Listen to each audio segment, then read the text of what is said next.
Here we go. So hopefully we'll see people joining us. Good evening, everyone. Welcome. We'll just let people filter in here. And thank you for your patience. We're just a few minutes late getting started. I can see everyone joining.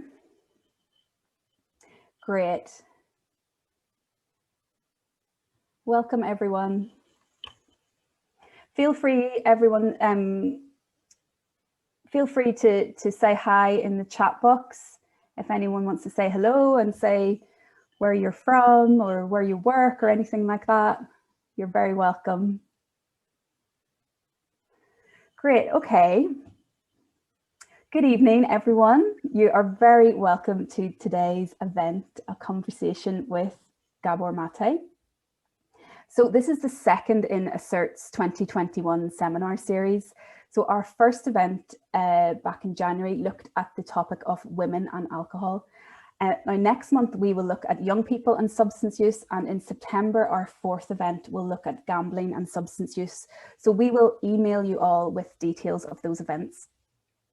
For those of you who don't know us, ASCERT is a charity based in Northern Ireland, and we provide a range of services across the region that respond to alcohol and drug issues and other related social issues. So we have long-standing experience in prevention, training and therapeutic intervention services, supporting individuals and families who've been impacted by trauma and addiction. So today we are deeply honoured to be joined by Dr. Gabor Mate to talk to us about the interplay of trauma, addiction and the current COVID pandemic. So if you want to tweet about the event, if you're into tweeting, you can use the hashtag ASCERTGaborMate, and if you want to tag us at ASCERTNI, I think Jenny is going to pop that in the chat box, although the chat box is moving very fast there, lots of comments. So, but please feel free to tweet about this event. Okay, so before we get started, let me just introduce our panel today. So I am Pamela Query, and I have been with ASCERT for about 7 years now, and I work for the community-based Drug and Alcohol Connection Service.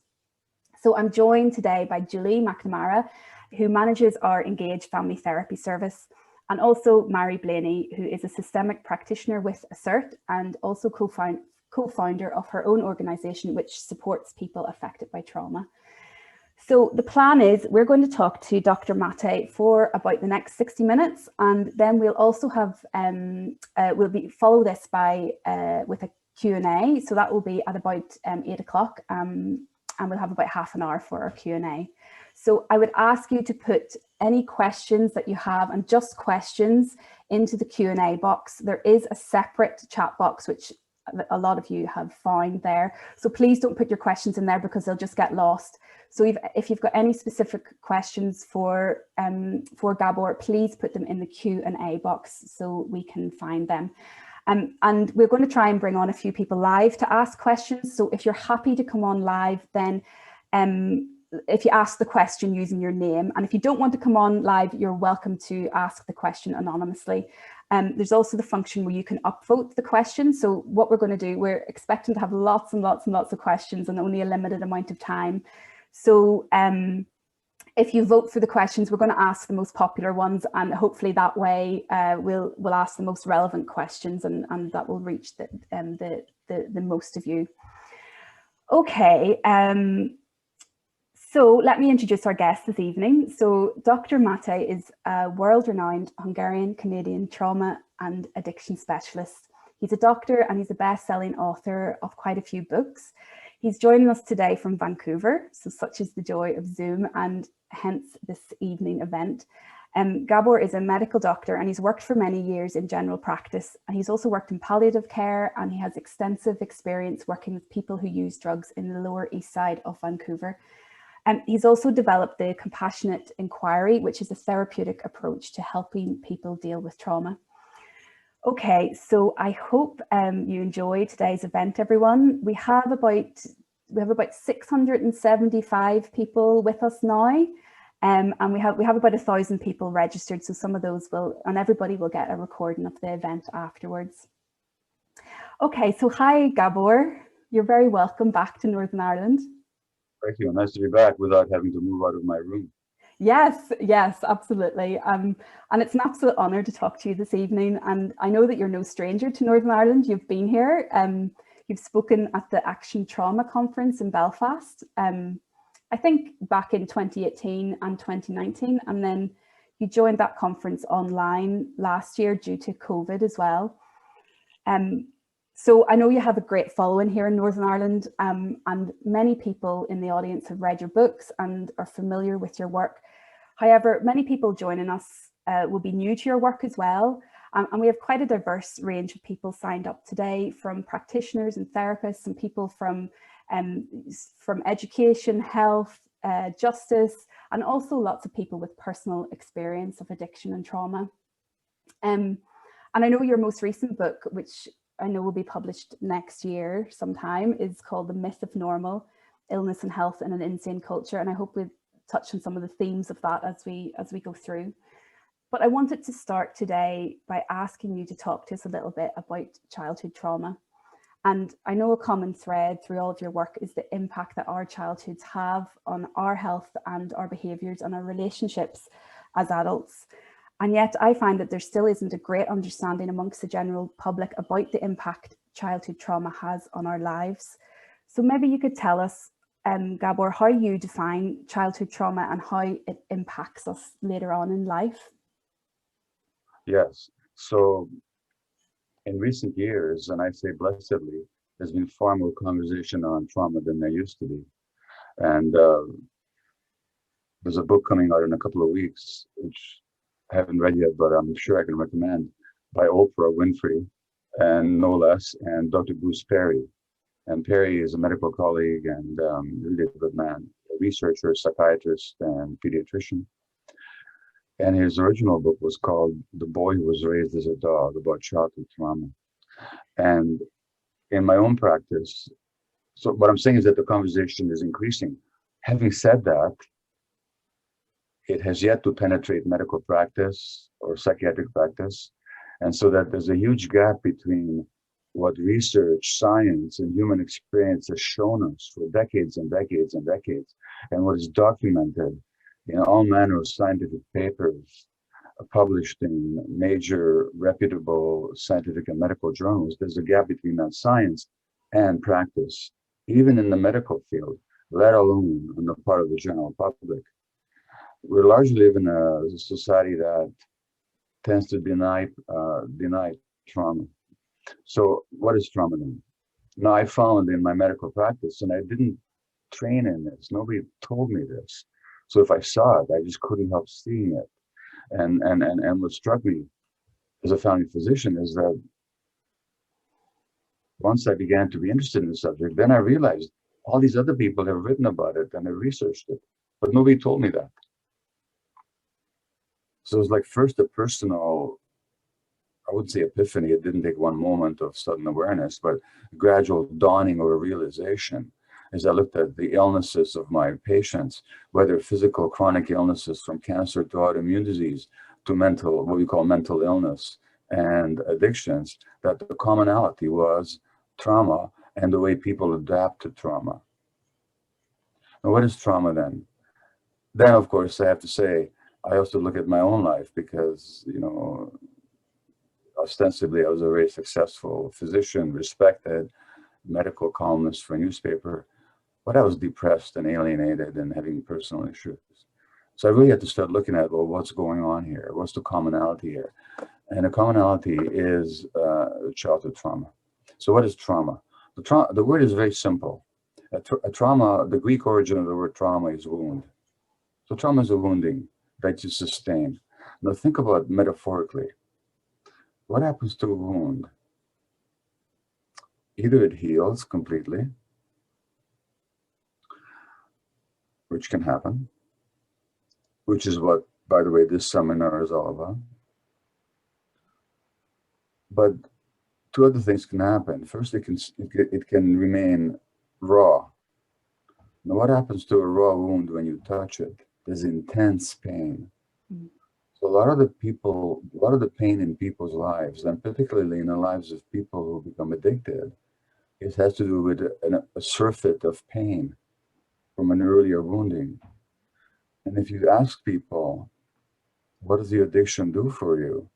And I don't care what the addiction is, whether it's to substances or to uh, behaviors like shopping or work or bulimia or overeating or sex or pornography or internet gaming or simply the internet, relationships, gambling, whatever. When you ask people, what does it do for you in the short term? It's always some version of pain relief. And that's my mantra on addiction. Ask not why the addiction, but why the pain. And so rather than thinking that addictions are diseases biologically inherited, which scientifically, I can talk about that, but let me tell you, the evidence is really laughably poor. Or rather than being a choice that people make, they just made bad choices, they're morally weak. And certainly in Ireland, there's been a lot of ostracization and as everywhere, and judgment on addicts and alcoholics and so on. Rather than being a choice that somebody makes out of weakness of will or some disease, it's a response to pain. So why the pain? Well, that pain goes back to childhood trauma. So trauma is a wound that hurts. Or what happens in a wound, sometimes you get scar tissue forming. So the scar tissue is protective, but what's the nature of scar tissue? It's hard. It has no nerve endings in it. It doesn't feel. It's tight. It doesn't grow. So if I can put it very simply, trauma is something that you sustained, by the way, which is the wound. And let me make it clear here, is that trauma is not what happened to you. Trauma is what happened inside you as a result. So trauma is that wound that can be both raw, and if you touch it, ouch, it hurts. Or it can be this scar tissue where you're not growing, where you're hard, when you're defended, where you're not open. And that also creates all kinds of problems in life. And so what really is the issue with trauma is that we compensate for it in so many ways. Addiction is a way of compensating. And then that compensation creates more problems. So there was an article in the journal Pediatrics, major pediatrics journal in 2012 on child development from Harvard. And it said that the adaptations that children make psychologically, emotionally, and physiologically to stress or other difficult experiences are helpful to ensure immediate survival, but they create problems for health and longevity and behavior and learning in the long term. So, to sum it up, trauma is a wound that then limits you, that then makes you more sensitive and more reactive to pain that you can't handle, or to make you tight and unable to grow as scar tissue.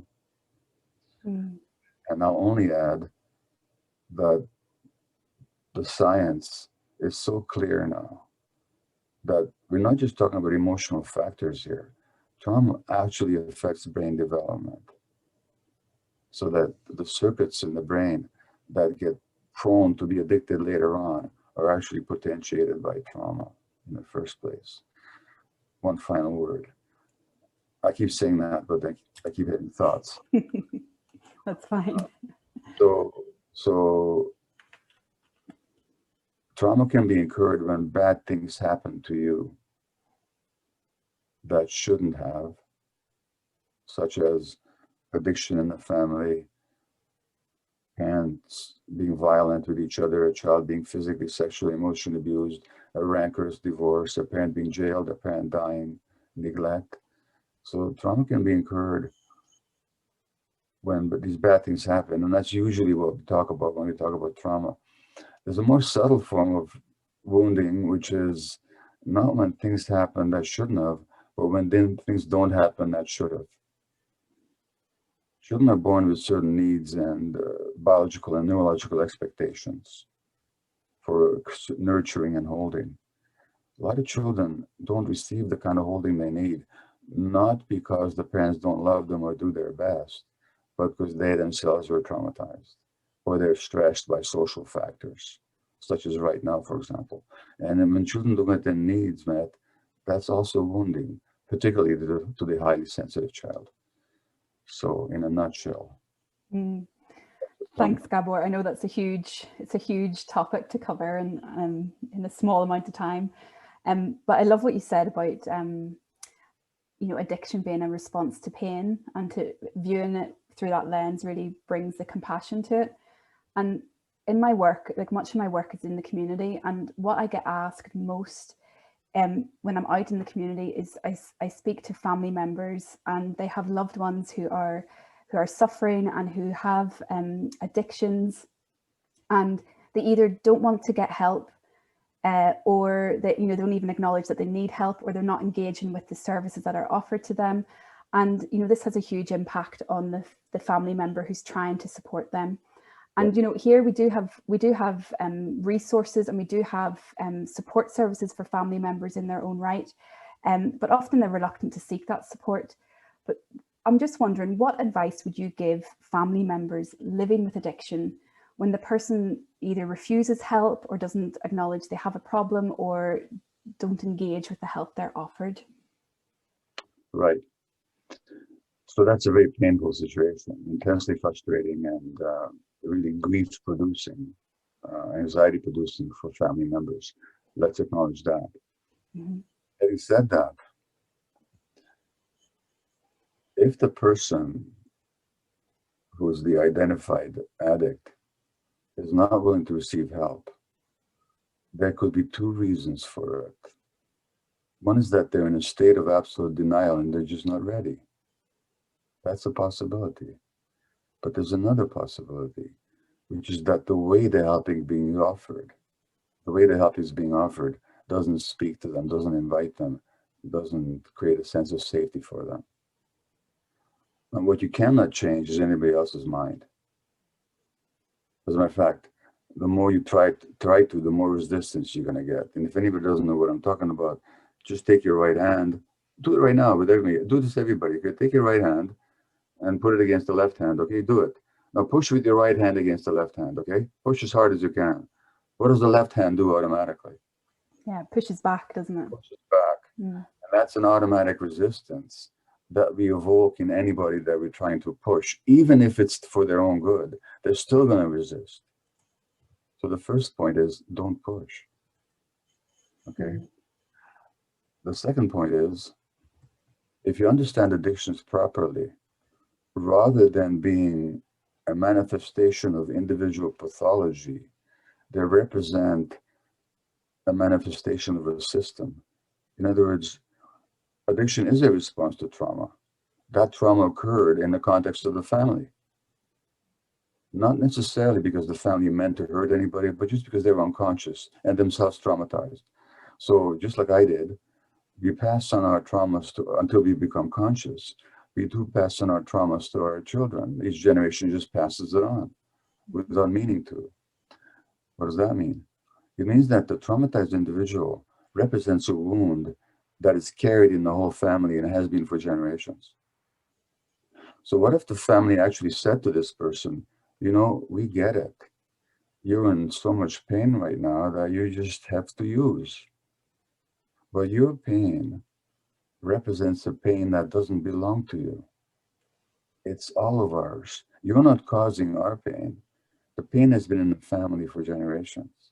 You're just a sensitive one who's manifesting it. So we want to heal that pain. We want to heal that family wound. So we're going to work to heal that family wound, for which we're all as responsible as you are. No more and no less. And for which none of us are guilty, because it's been passed on through the generations. But we want it to stop. So we're going to go to work to heal that family wound. Will you join us in healing that wound? And even if you don't, we're still going to do the healing for ourselves. So that's the second point. Don't push.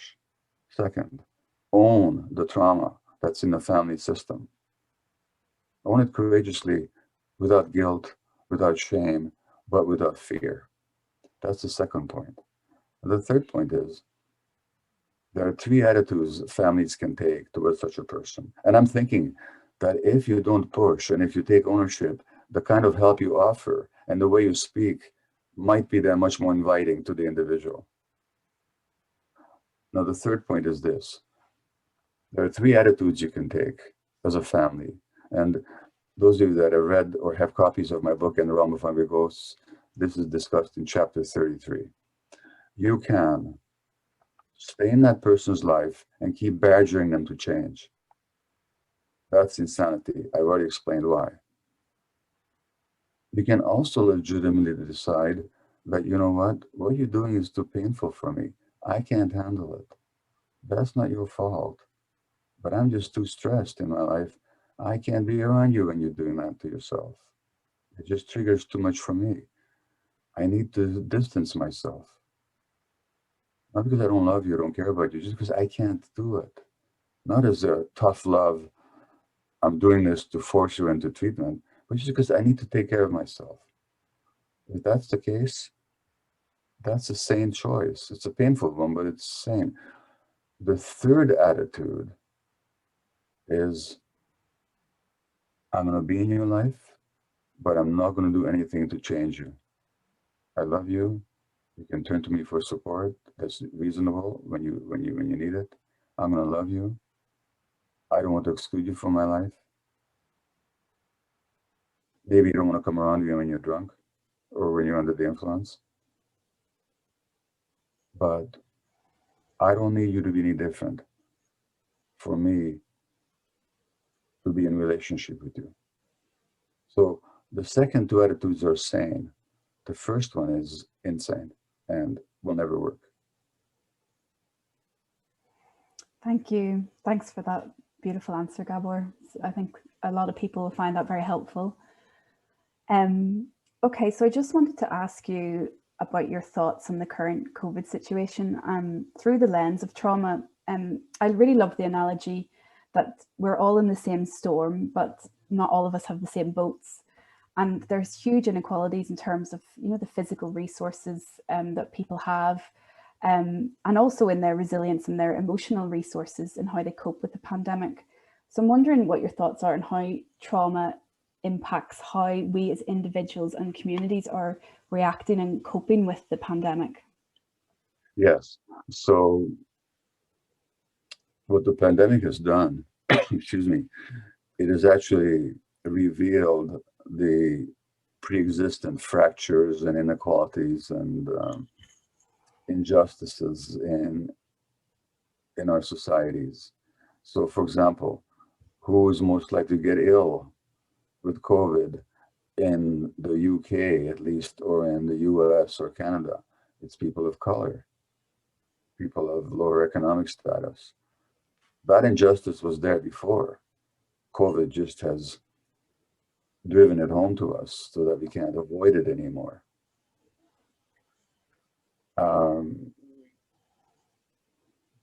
People using substances, as the numbers have gone up during COVID, because the more stressed people are, and I mean, the biggest stress for a relapse, for any addictive behavior is the biggest trigger for a relapse of any addictive behavior is stress. And so when under tremendous stress, a lot more people will drink and use drugs and engage in domestic violence and family dysfunction, all of which depends on their pre-existent resources, both financial and emotional.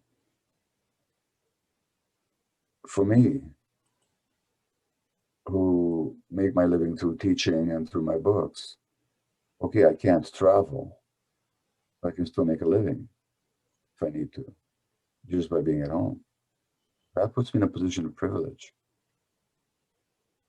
But you can't work from home if you're a hospital worker or a care aide at a nursing home or any number of other occupations. So again, COVID has heightened the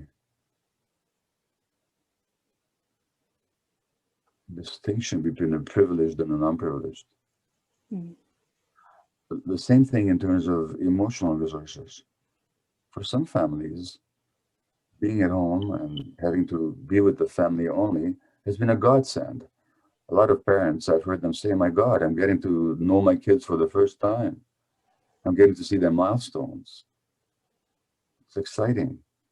But for people who are stressed, emotionally under-resourced, having to be around kids who may be troubled is crazy making. So again, as the Bible, the New Testament, so but I was new with the Old Testament, but the Bible so accurately points out the rich get richer and the poor get poorer.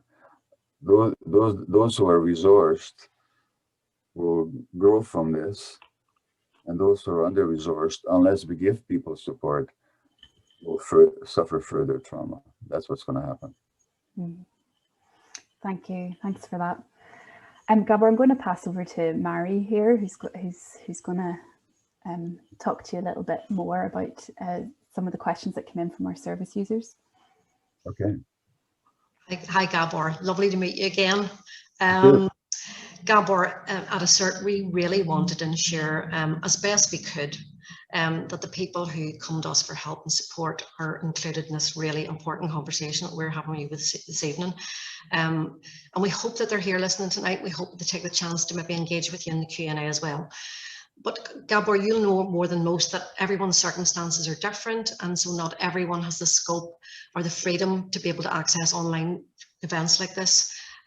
So what we've done is we've reached out to the service users who we support, and we've asked them to send the questions through to us so we can ask them to you directly. So all the questions I'm going to be asking you for the next 15 minutes or so are directly from service users.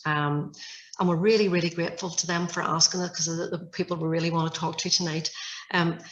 So the first question that was sent through to us, and they're in no particular order, these were randomly selected questions, was: when you defeat addiction once, why does it keep coming back? In other words, when you stop being the addictive behavior, why does it come back? Is that the question? Yes, yeah. When you defeat addiction once, why does it keep coming back? Well, first of all, I would challenge the language of defeat. Okay. Yeah. Not a war. Again, go back to the question that I asked. Not why the addiction, but why the pain. So the addictions, I'm telling you, in fact, Ireland, with its history of notorious history of alcoholism, what do we say about somebody who's drunk too much? What's the old expression?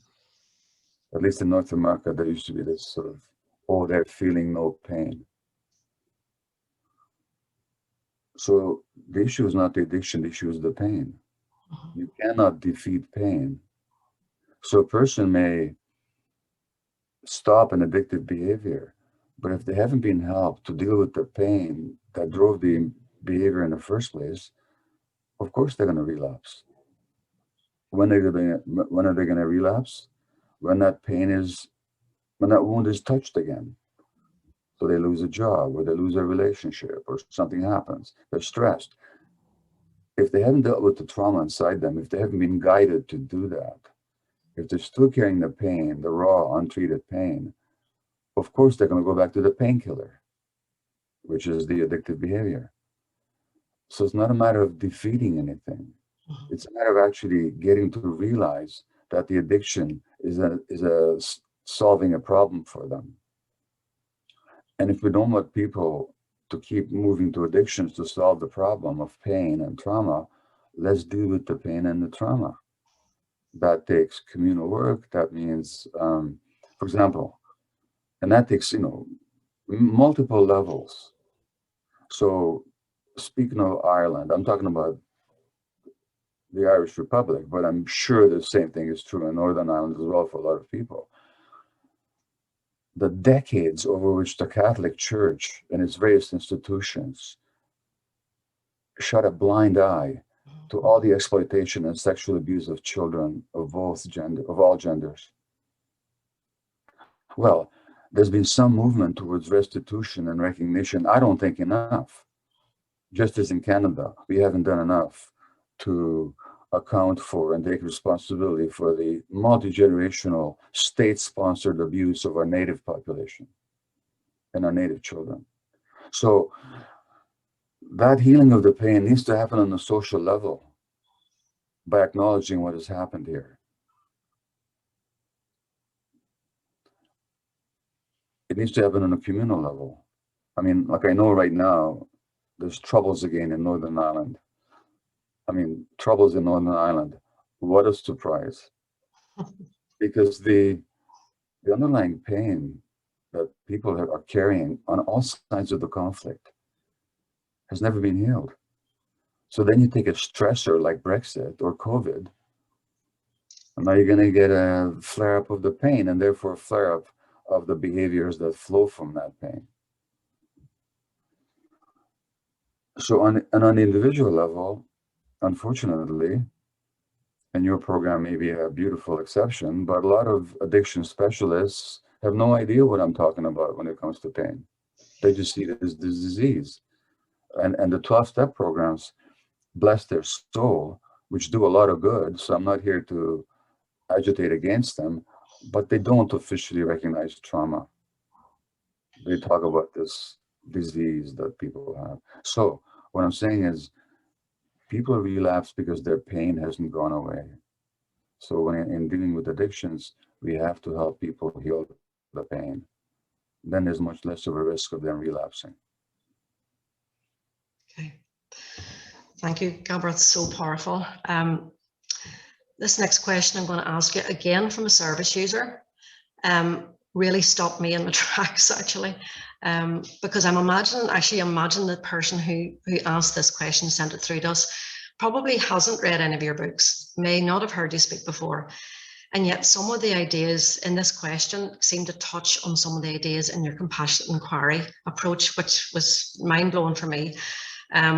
But what really stood out for me was that some of the questions that are being asked by service users tonight reflect a real deep inner wisdom about the causes of addiction and the causes of trauma, and a very often unspoken wisdom. And I'm just wondering, it gives me great hope, because I'm wondering, you know, if we are all aware that we can tap into that wisdom, you know, how many of us are in the cusp of navigating our own way out of suffering or our own way out of addiction. But I'm getting off the point. The question that this person would like to ask you is, when we talk about recovery as recovering from something we've lost, how do we know what that is? And how do we reconnect with that part of our true selves that we may have masked with alcohol or drugs? Yes. So as to your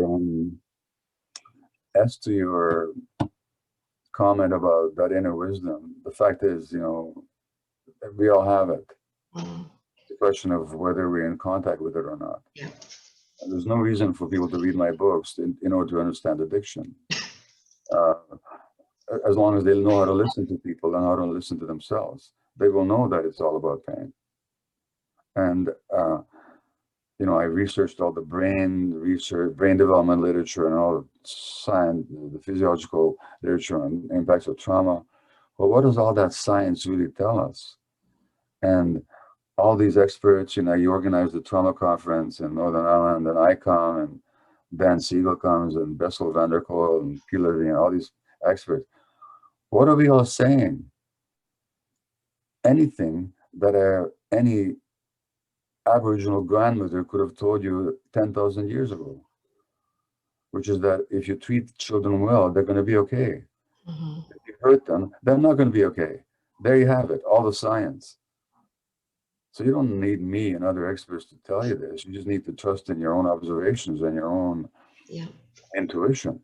Now, in answering your first question, I've forgotten what the question was. Okay. Okay, so the question is, when we talk about recovery as recovering from something we've lost. Right, very good, thank you. I'm going to be looking at my cell phone for a minute because I want to find a quote for you that I want to read to you. But recovery means to find something. So that's an interesting phrase, isn't it? And let's just see this on the chat line. Let me try this. Those of you that have considered yourself to have recovered, what did you find? Put it in the chat line now. Let's just see what people say. What did you find when you recovered? What did you recover? Peace, okay. Me, my self-esteem, peace. Thank you. So love, okay. Myself, self-love, okay. Notice all this stuff. Peace and confidence and self-love. There are aspects of our true self. So what people feel, awareness of self, people say. So when people recover, what they do is they find something they lost. But if they find it, it means it could never have been destroyed in the first place. So nobody's damaged goods. They're just disconnected. And one of the impacts of trauma is that disconnection from the self. And so that recovery is the recovery of the self. How do you know it? You know it. You just know it. And the primary quality, I would say, is self-awareness and peace. That doesn't come from some external support, but is internal to you. Now, the quote I'm going to read you is by the Catholic monk, Thomas Merton, who was a monk and a mystic.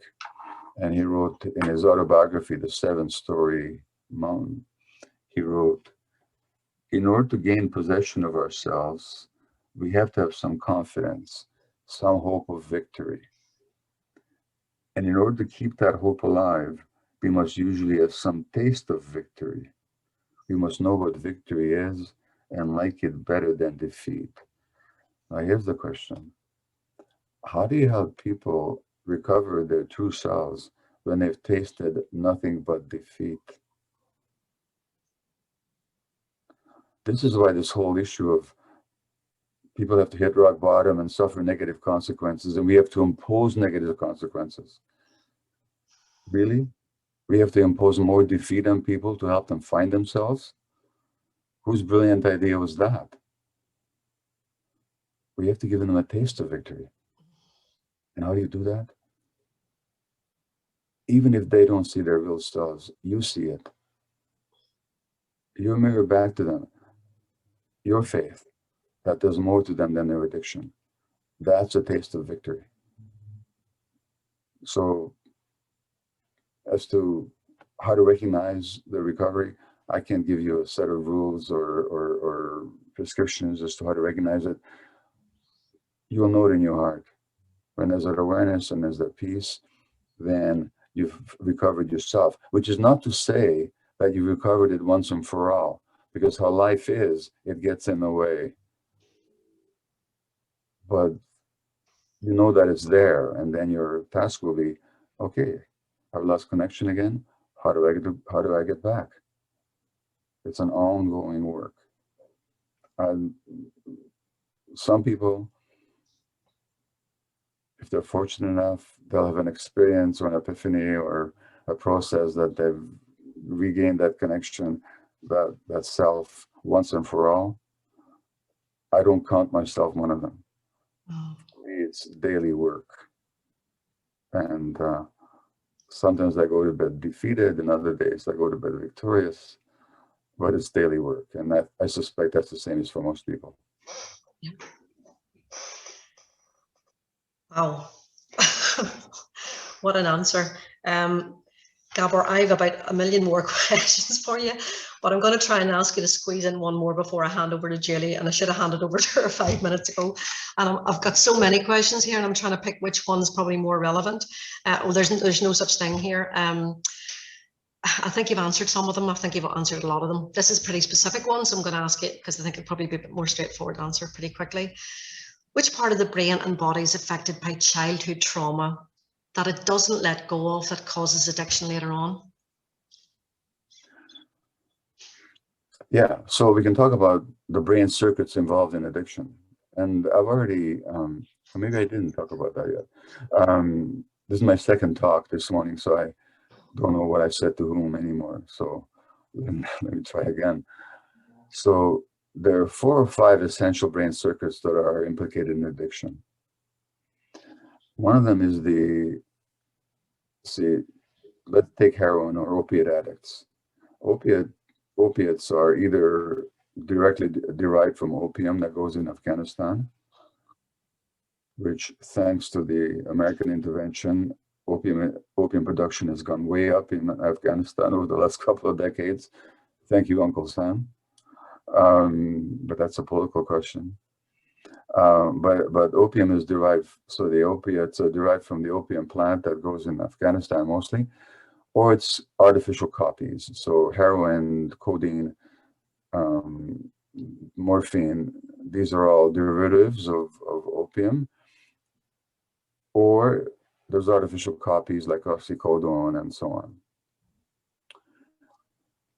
Now, these are powerful painkillers, as we know. And in fact, thank God for them, because without it, for a lot of people, life would be a lot more miserable.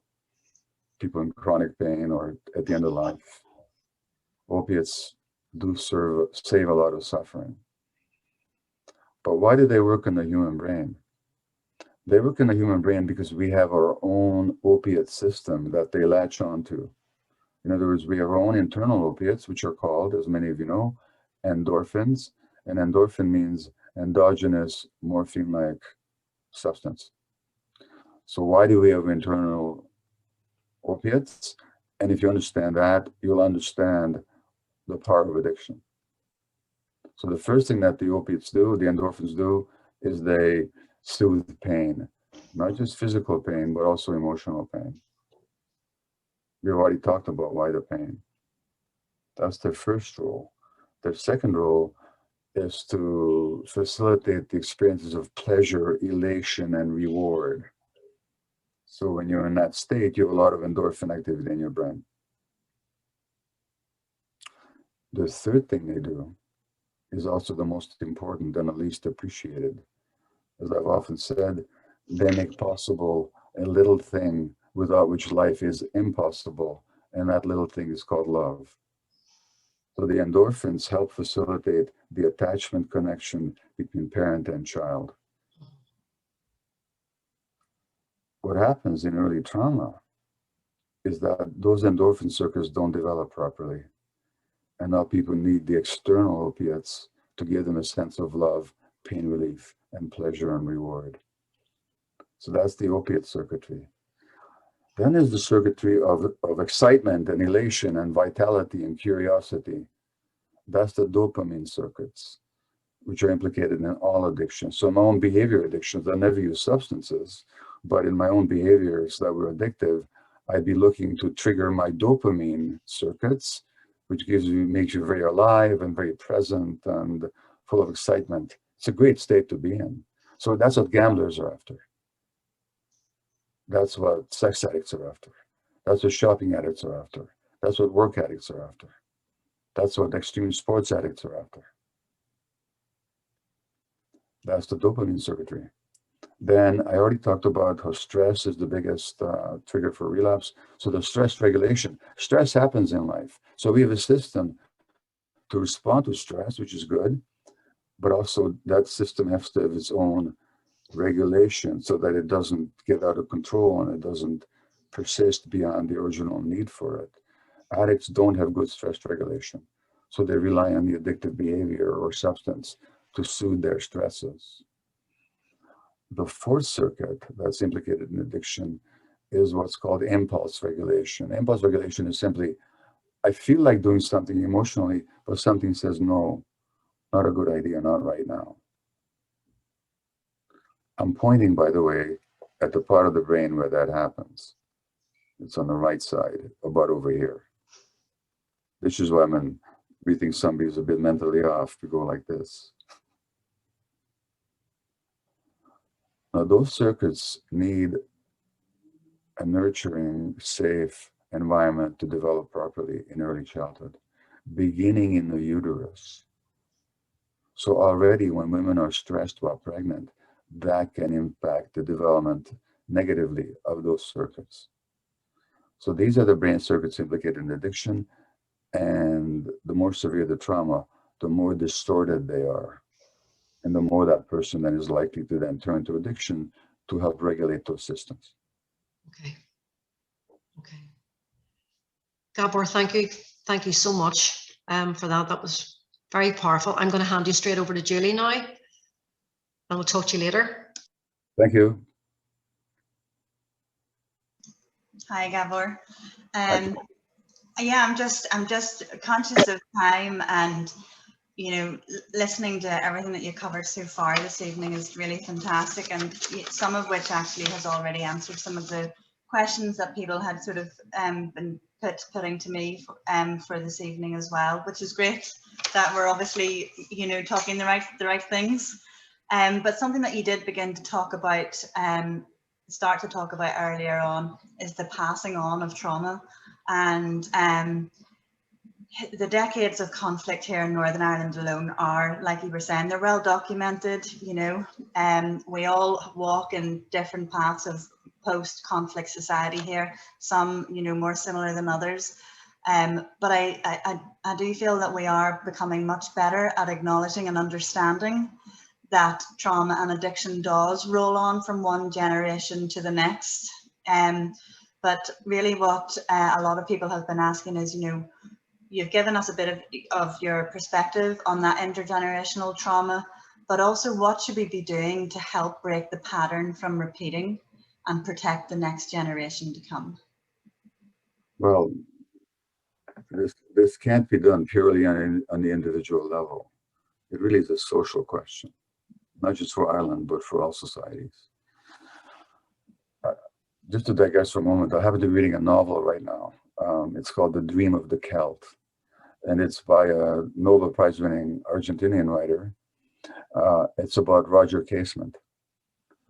I don't know if that name means anything to you guys in Northern Ireland, but Casement was an Anglo-Irish person who, incredible humanitarian.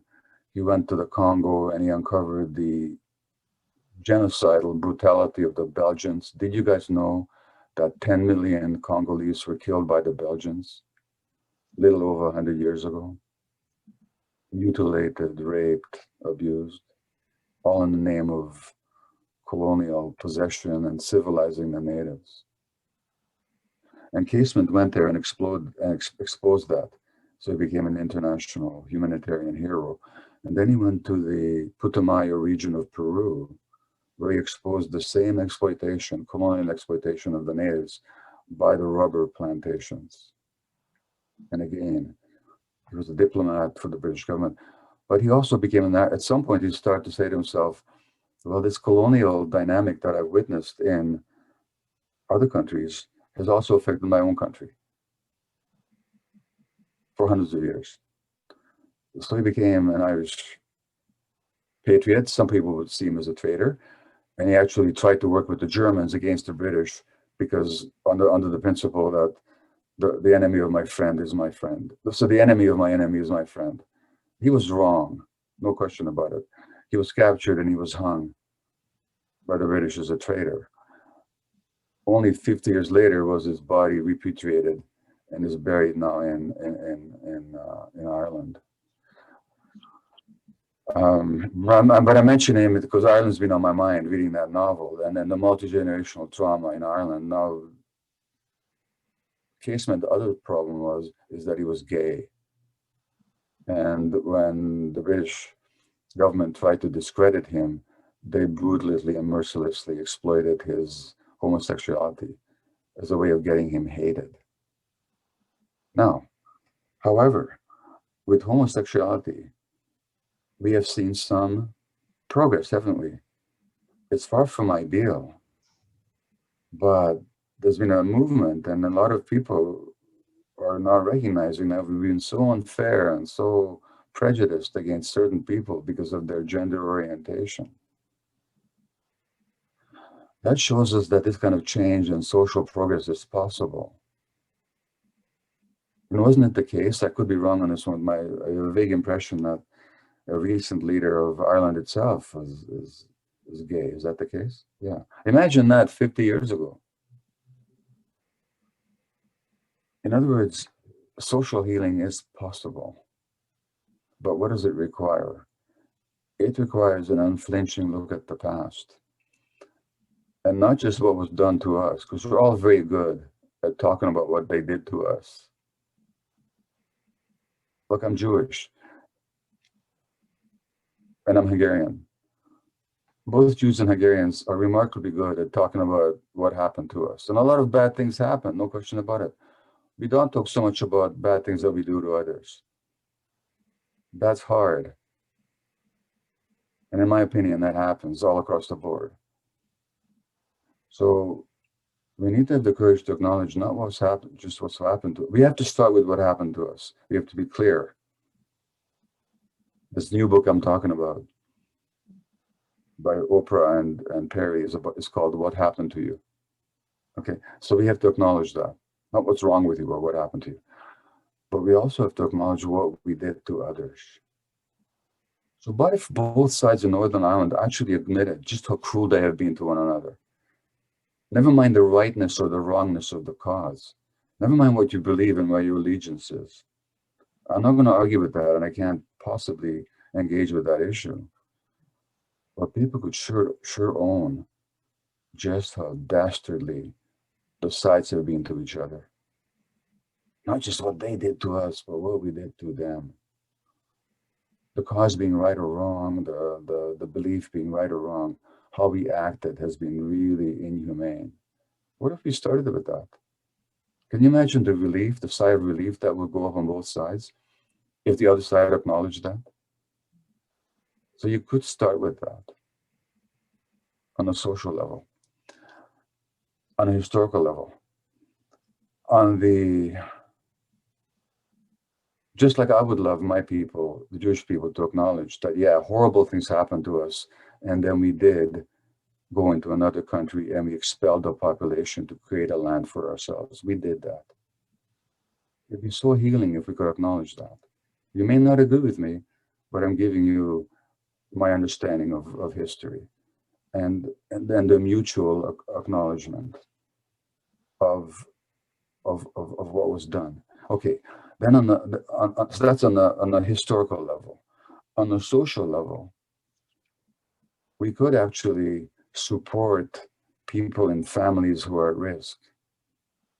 So social work, for example, a lot of social workers really do their best. But if the Canadian system is any example, and I don't know the the Northern Irish system, but it's often very punitive and very controlling. So we go into families with the best intention of protecting kids, but we don't have the compassion towards the parents who are doing their best with their own trauma. So what if we went in there, not with the attitude of just, I'm going to protect the kid, which is itself legitimate, but also with, I'm going to protect the kid by working to heal the family, not by separating the child, unless absolutely necessary, but by working with the parents with compassion. What if a lot of the money that is directed towards jailing addicts went towards supporting young families instead? You'd have fewer addicts to jail. In fact, why are we jailing them anyway? That's a whole other question. Schools then need to be trauma informed. Traumatized kids don't behave like they should, quote unquote. They tend to be obstreperous. They tend to be dysregulated. They tend to lack attention. They tend to react. Many schools see that as a discipline problem rather than as a manifestation of trauma.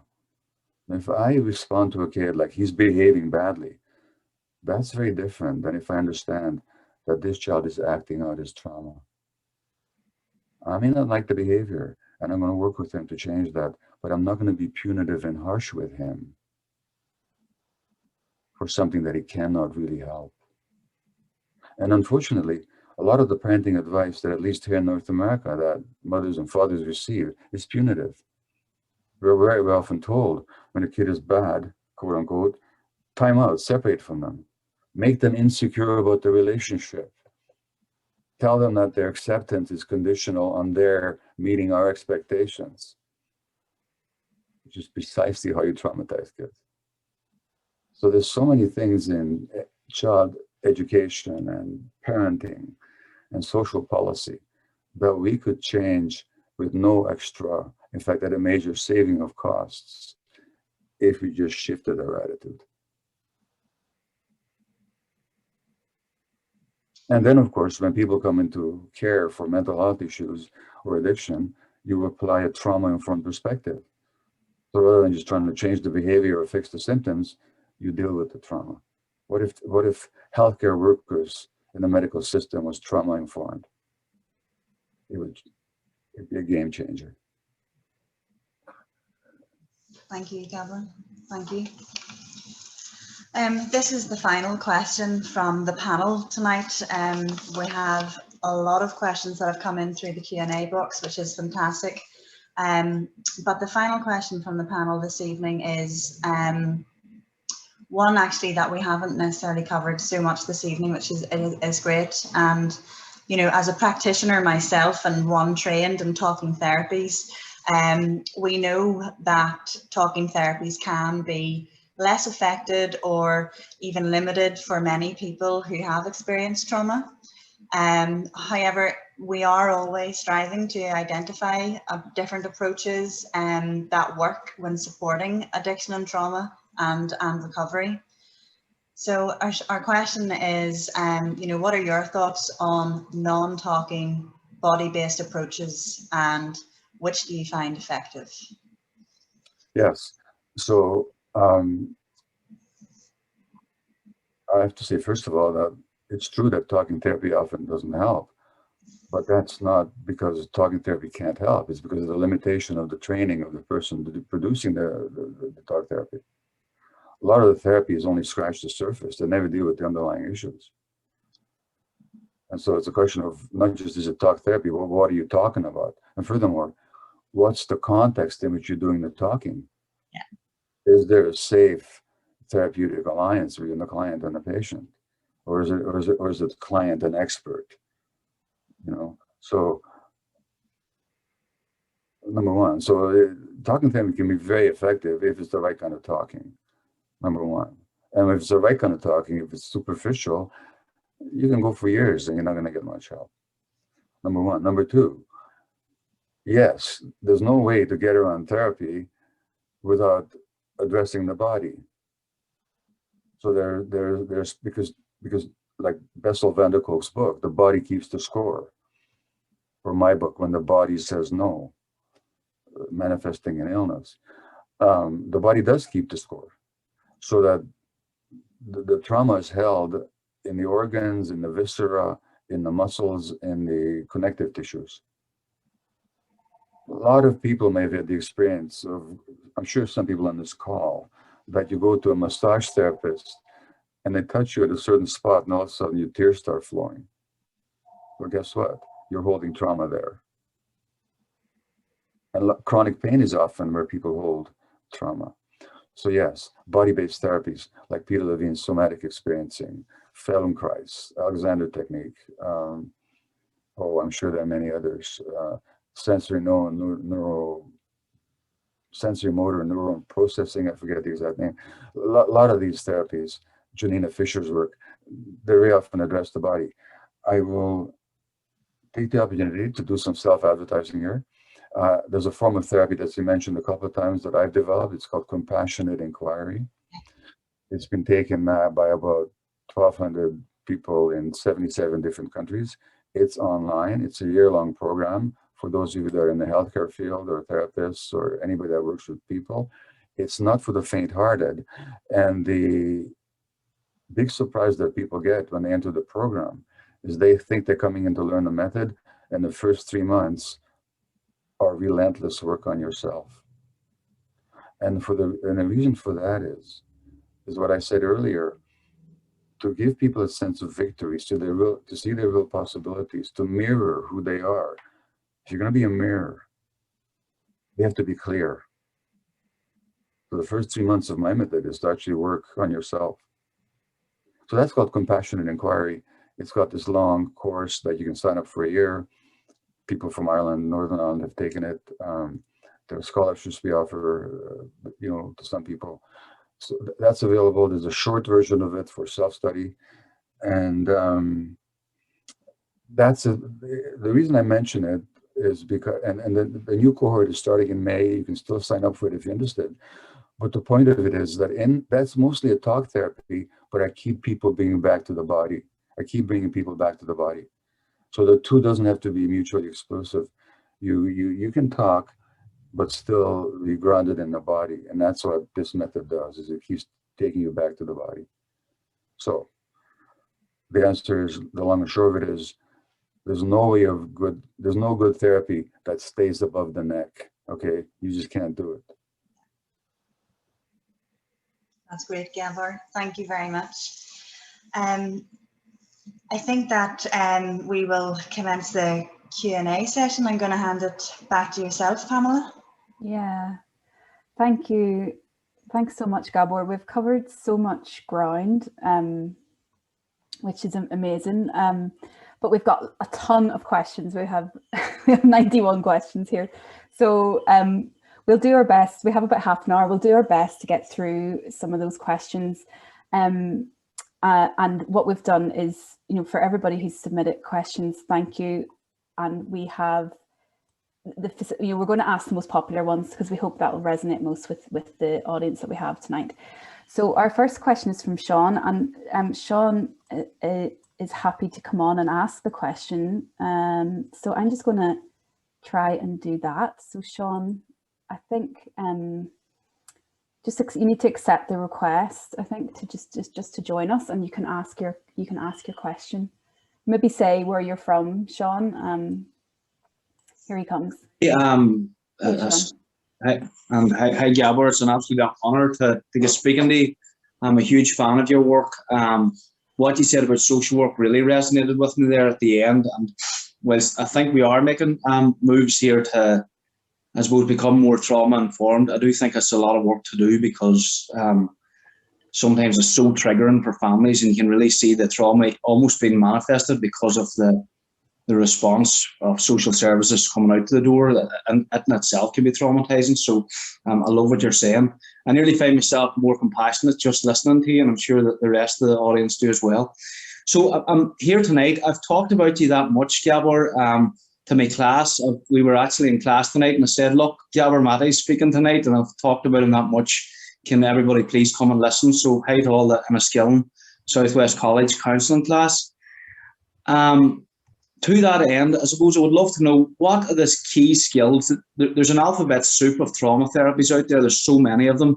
But what do you see as the key skills and knowledge for students and for practitioners who are working with trauma? What do you think I'll say? I would say your course. Now in hindsight. No, compassion. You didn't ask me which course. You asked me which skill.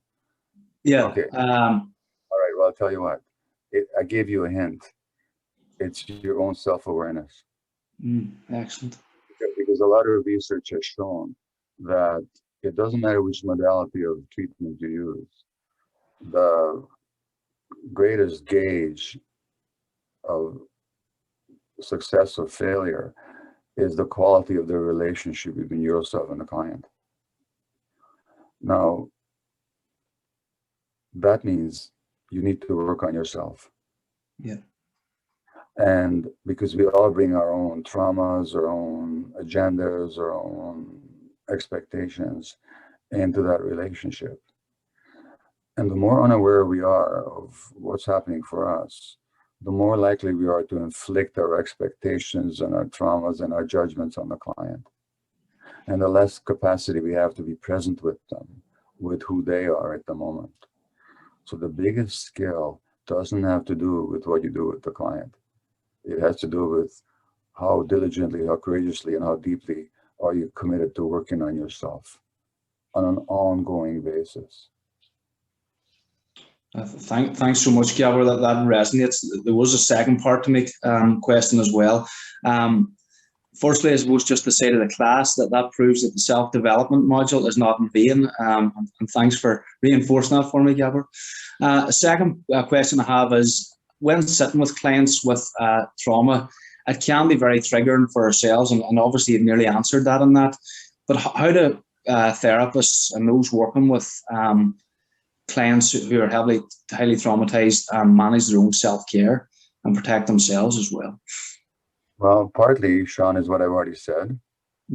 Because let's look at that. I often talk about this, and I teach this in my course. Look at that word you use, trigger. Now, trigger is a metaphor. It comes from weaponry. Now, if you look at a weapon, how big a part of the weapon is the trigger? A tiny little part. Yeah, yeah. What really makes the trigger so powerful is that there's ammunition and equipment to deliver that ammunition and explosive material. Now, when you get triggered, who's carrying that ammunition and that explosive material? You are. It's inside you. The other person just did or said something. That was a little trigger. But if you didn't have that ammunition and that explosive material in you, there'll be no explosion. So it goes back to working on yourself. So when you get triggered, I'd say congratulations.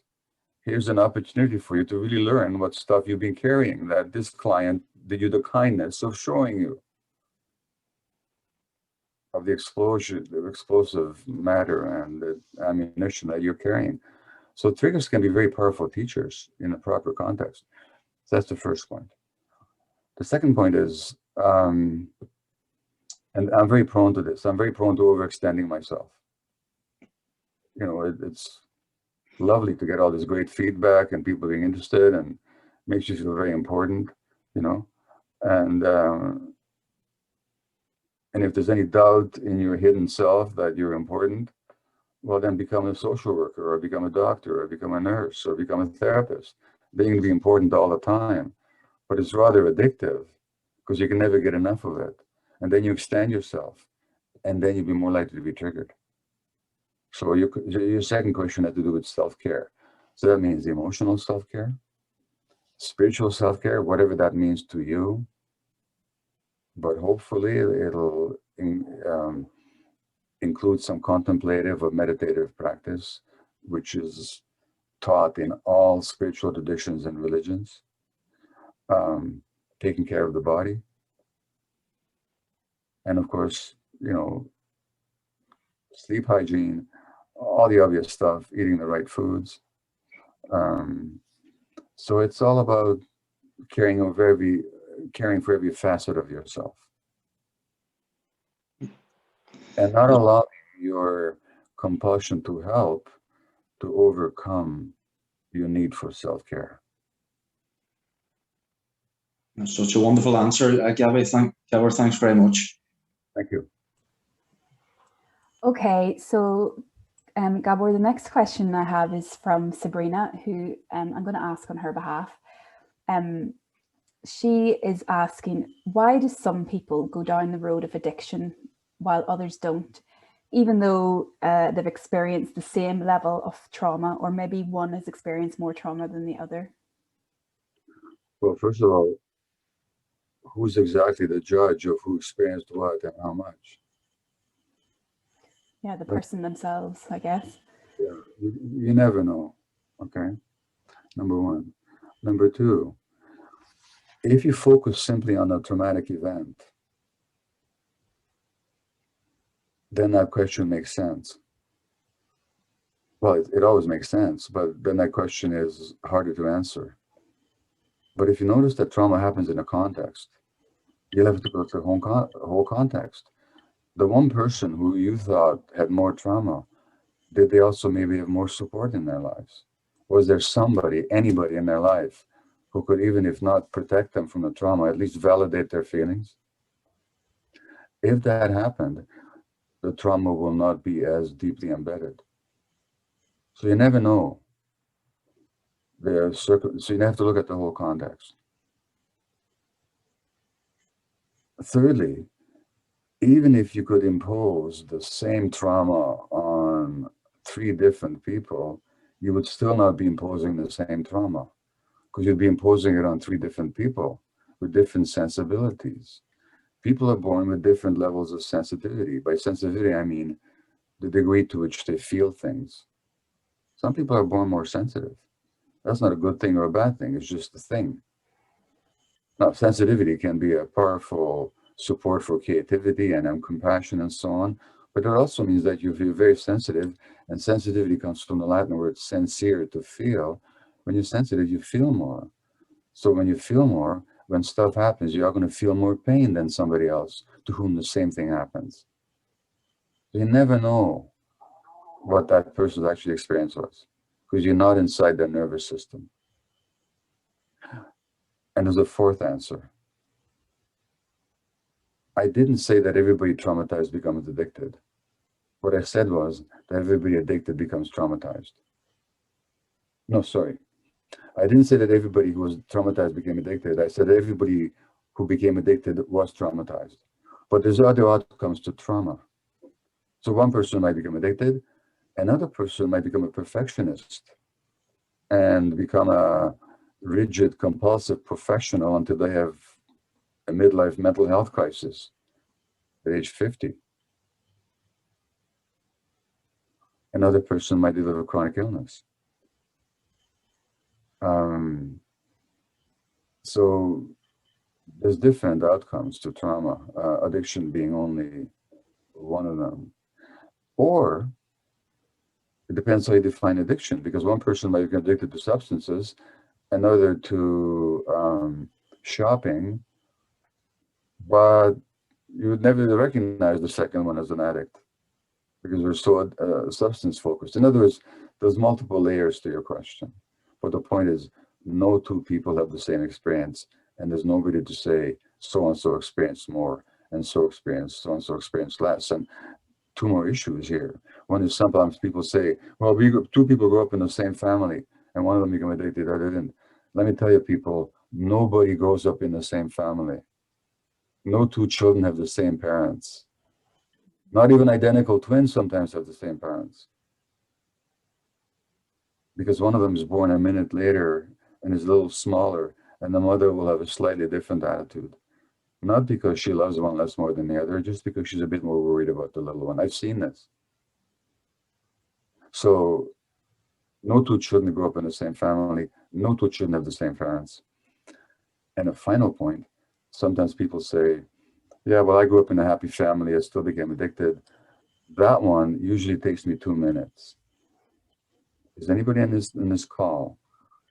I issue this challenge in my workshops, the Happy Childhood Challenge. If you think you'd have a happy childhood and you had addiction, anyway, give me 2 minutes of your time and you'll find out just how miserable your childhood actually was. In other words, it only takes a few questions to show people that what they thought was a happy childhood, yes, their parents loved them, yes, they did their best, yes, they had happy events happen, but they also had a lot of pain that they weren't aware of.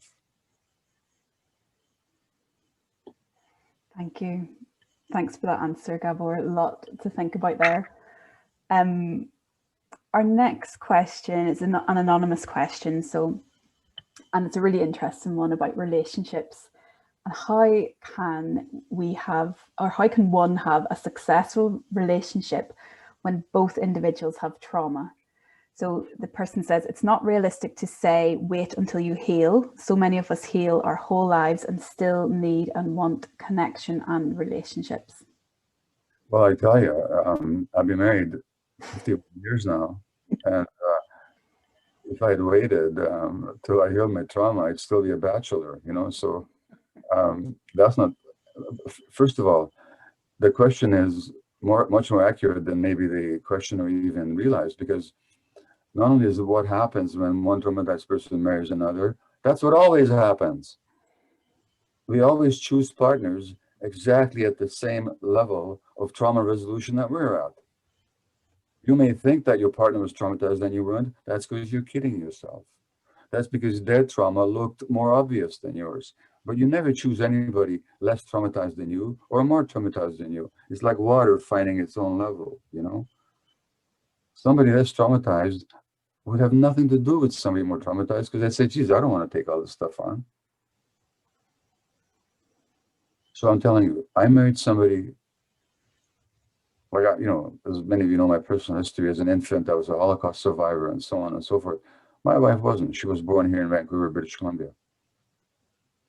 No war, no trauma, no historical trauma, no Holocaust. But on the level of personal trauma, She was exactly at the same level as I was. And that means that the marriage, and why are we drawn to people as traumatized as we are? Because it's so familiar. And where were we looking for love in the first place? We're looking for love in the first place in that environment that traumatized us. So when we sense that resonance in the other person, that's where we go, because that's where we're still looking for love.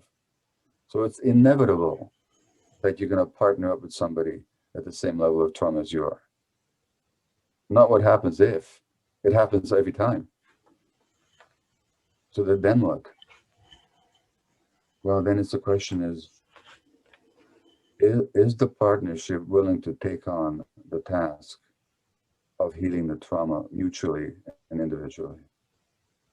And that's ongoing work. So there's a book called Getting the Love You Want by Harville Hendricks, bestseller. It's been out for decades. It's all about how we marry our, if you want to put it in my terms, trauma mirror. And then once you recognize that, then you can say, okay, we're both hurt.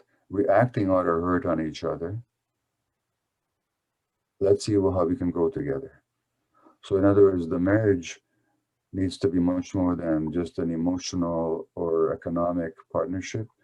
In a sense, it needs to be a spiritual partnership where both partners are willing to grow. If one partner is, the other isn't, sooner or later it's going to become untenable.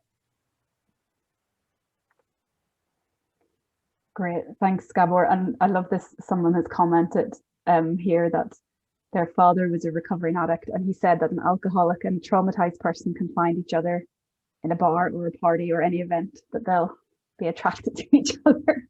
So, yeah, you will be attracted. Yeah. Like magnet. Great, thank you. Okay, so I think we've got time for maybe another question or two. Bridgene, there's a question here from Bridgene. Are you there, Bridgene? Do you want to ask your question? I couldn't message you. I'm not sure if she's still on the call. I'm here, yes. Oh, she is. Hiya, Bridgene. Are you happy to ask your question? Yeah, so I mean, I think you've covered a lot of it already. My question was, it's so helpful to understand that addiction is rooted in trauma, but I find that even those who understand the source of their suffering often don't know how to heal from this. So I suppose there are two questions. If somebody has awareness of where their trauma comes from, you know, it's sort of like, what next? And also, how can I as a professional support that person? Okay. So the understanding of the past is very helpful, but it's not enough. Yeah. Because trauma doesn't live in the past. And here's what I said about trauma, that it's not what happened to you, but what happened inside you.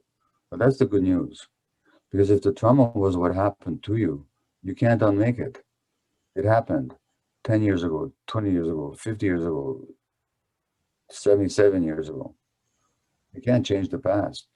But if trauma is what happened inside you, the wound that you're carrying, that can be healed today, in the present moment.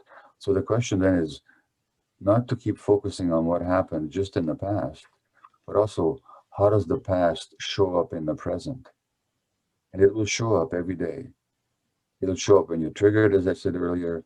It'll show up in your partnership relationship, as I just said. It'll show up in your how you perceive the world, how you perceive yourself. That's what has to be healed. So once you recognize the source of it, then you have to say, what are the beliefs and the impacts that I'm still carrying from that original wound?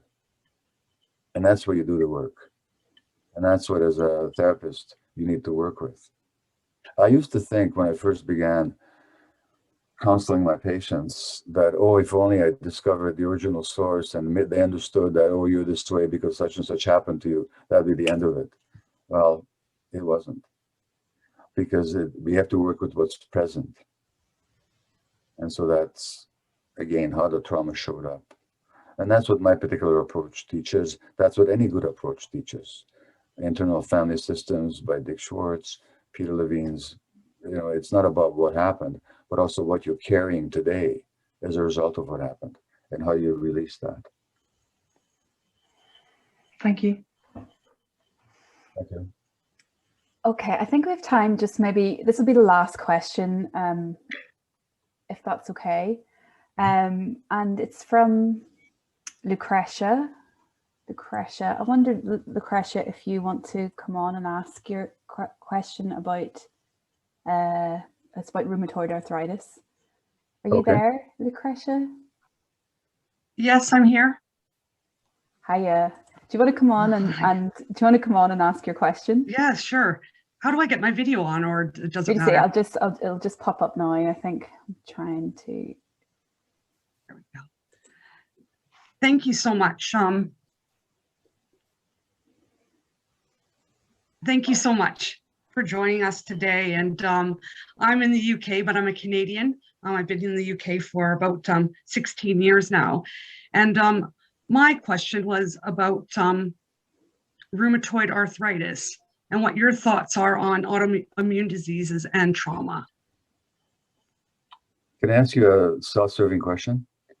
Have you read my book, When the Body Says No? I have not, What'd and you I do? apologize for that right now. You should be thoroughly ashamed of yourself, okay? I am. That's another trauma today. No, just Your effrontery, the egregious effrontery of not having read one of my books. Can you imagine? Let me tell you about you, if that's okay with you. yes. You tend to care more about the emotional needs of others than your own. You have trouble saying no to people's demands. You're probably not very good at expressing your healthy anger. You're kinder to yourself. You're kinder to others than you are to yourself. Where am I in my assessment? 100%. You're making me cry. That's why you have rheumatoid arthritis. That's what my book is about. When you don't know how to say no, the body will say it for you. And you don't know how to say no, not because you're wrong, not because you made a mistake. Because in your childhood, in order to survive, you had to pay more attention to the needs of others than to the needs of yours. In other words, the roles between you and your parents were reversed. Am I still on the right track? 100%. And when that happens, you have to suppress yourself. That suppressing of your emotions suppresses and turns the immune system against you. And that's the trick about autoimmune disease, all autoimmune disease. And that's why 80% of autoimmune patients happen to be women, because women in our culture are programmed to take care of everybody else rather than their own. And they're programmed that way from childhood. So I promise you, reading that book will be liberating for you. I will order it tonight on Amazon, I promise. Okay. And yeah, I won't go into it because the book explains it, but and also you can watch my talks called When the Body Says No on YouTube. Just find those talks. Okay. A couple of them. The one I gave in London just 3 years ago, another I gave in Canada maybe 10 years ago. In other words, the problem is, and I'm going to finish with this, my guess is, it doesn't matter how many physicians doctors you've been to, nobody's ever asked you these questions, have they? Never. No. It's always been about the medical. They don't have a clue, because medical training separates the mind from the body, which in real life you can't. Okay? Thank you so much. What a blessing you are, and what a gift you are to our planet. Thank you. I'll tell my wife you said that. Lots of love. Thank you. Let me mention one more quick resource, people, before we break. There's an absolutely free video of mine that's available to you. You don't have to sign up for anything. It's called The Power of Connection. And you can find it. It's beautifully filmed by a group called Wholehearted. So you can find at wholehearted.org, The Power of Connection. Okay. And there's also, those of you that work with addiction, they've also filmed me, gave a course on addiction that is also available for you there's a slight cost to it, but if you can't afford it, you'll get it on scholarship or even for nothing. It's a 6 to 8 hour course. Okay, so these are also resources that you can access. And again, I remind you of my compassion inquiry course for those of you that are interested. I think we're done. I'm sure. I just want to thank you. It's such a great pleasure to engage with an audience so far away in a country that I just love so much. So thank you. Yeah, no, yes, that's what a fantastic question to end on as well, Gabor. Yeah, really, really powerful. But yes, that does bring our Q&A session to an end. I would firstly like to thank everyone for their input this evening, for those who put forward their questions and, you know, put the time into asking them and coming on screen. It's just been fantastic. We received 109 questions. So that, you know, gives us a bit of an idea of how prevalent the issues are that we've been talking about tonight, and particularly how passionately we all feel about them, and particularly how to bring about change for not just ourselves, but, you know, our loved ones and for people that we have the privilege to work with. On behalf of ASCERT, Gabor, we would like to offer our thanks to you for coming along this evening and sharing your opinions and expertise with us. I've no doubt after tonight that you're following not only here in Northern Ireland, but, you know, further afield will expand even more. And we look forward to having your upcoming book coming out, The Myth of Normal Illness and Health in an Insane Culture. And hopefully we will get to have you back again, Gabor, to discuss it more as well, and maybe even in person next time, who knows. You know, everybody, just to remind everybody before they go, everybody will receive a link of the recording tonight for the event that you can watch again. We have been working behind the scenes to keep up with the chat, and if you are interested in, if you still have any queries, you know, you can drop them a line to us through the ASCERT website. You know, for many tonight will have been just the start of a conversation with you, Gabor, and as you were saying there briefly, there's so much of Gabor's work online. You can check out his passionate inquiry work. It's www.compassionateinquiry.com. We're going to put some of these links in the chat box. If you also want to give our website a quick visit, we would really appreciate that. We have details of services there. We have links of further support the whole way across Northern Ireland as well. And we'll have other information about upcoming seminars as well. But I think, you know, we can see tonight it's been a huge success. Even at the start, I noticed some coming up from Philadelphia, Chicago, India, Scotland. You know, it's been a fantastic event, Gabor, and we really appreciate you coming along tonight. Thank you. Okay, well, thank you, everybody, and all the best to you. Okay, all the best, Gabor. Come back soon. Yeah. Happy to. Thank you. Bye-bye. Bye, Gabor. Thank you.